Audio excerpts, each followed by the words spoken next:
घमंडी पेड़ की कहानी। एक बार की बात है, एक घना विशाल जंगल था। वहाँ पर एक आम के पेड़ और एक बांस का पेड़ साथ साथ उग रहे थे। धीरे धीरे समय बीतता गया और बांस का पेड़ ऊंचा, हट्टा कट्टा, मोटा होता गया। एक दिन बांस का पेड़ नीचे देखा और आम के पेड़ को देखकर कहा, अरे छोटू, मैं तुमसे उम्र में छोटा हूँ तो भी तुमसे कितना लंबा हूँ।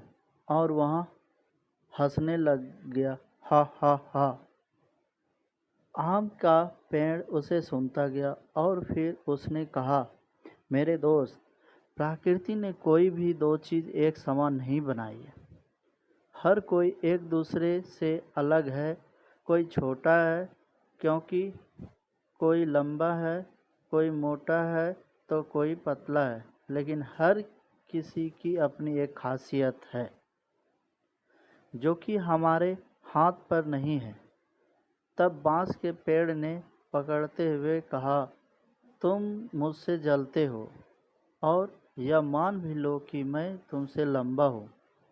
धीरे धीरे वक्त गुजरता गया और सर्दियों का मौसम, बर्फबारी शुरू हो गई। आम के पेड़ को ठंड लगने लगी।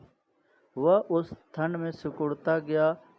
उसे देखकर बांस के पेड़ ने कहा, मुझे पता था, तुम छोटे तो हो ही, साथ में कमज़ोर भी हो, इसलिए इतनी सी ठंड भी तुम नहीं सह पाए। मुझे देखो, कितना भी आंधी तूफान आए, ओले गिरे, ठंडी का मौसम आए, मैं अपनी जगह पर डटा रहा और मुझे कुछ नहीं हुआ। आम का पेड़ ठंड में ही कुड़कुड़ाते हुए कहा, दोस्त, हम दोनों एक दूसरे से अलग हैं।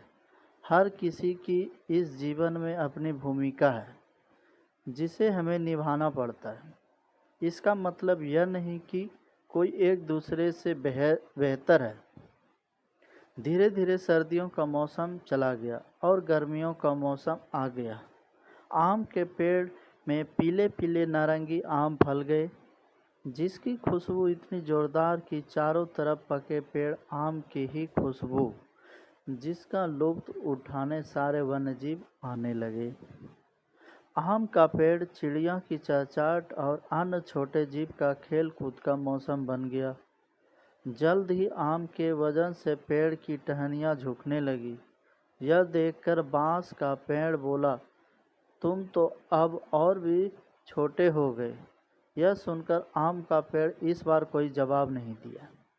उसी दिन कुछ यात्री जंगल से गुजर रहे थे और रात गुजारने के लिए जगह तलाश रहे थे। तब यात्री को आम का पेड़ दिखाई पड़ता है। वाह, आम का फलदार पेड़ देखकर यात्री बहुत खुश हो गए और उसकी छाया देखकर वहां रुकने का निर्णय लिया। उसी वक्त समूह के सरदार ने कहा, रुको, हमें रात को जंगली जानवरों से बचाने के लिए अपने लिए मचान बनाना होगा। उन्होंने चारों तरफ देखा और फिर उन्हें बांस का लंबा पेड़ दिखाई दिया। तब उन्होंने अपने कुछ साथियों की मदद से उस पेड़ की छोटे छोटे टुकड़े कर रही है और अपने चारों तरफ एक घेरा बना लिया। और रात को वह आम खा के चैन की नींद सो गई। और जैसे ही सुबह हुआ, वह वहाँ से चले गए। इसी तरह घमंडी बांस का अंत हो गया और आम का पेड़ फल फूल रहा है। समाप्त। घमंडी पेड़ की कहानी पसंद आई हो तो अवश्य शेयर करें और लाइक करें और सब्सक्राइब करें। धन्यवाद।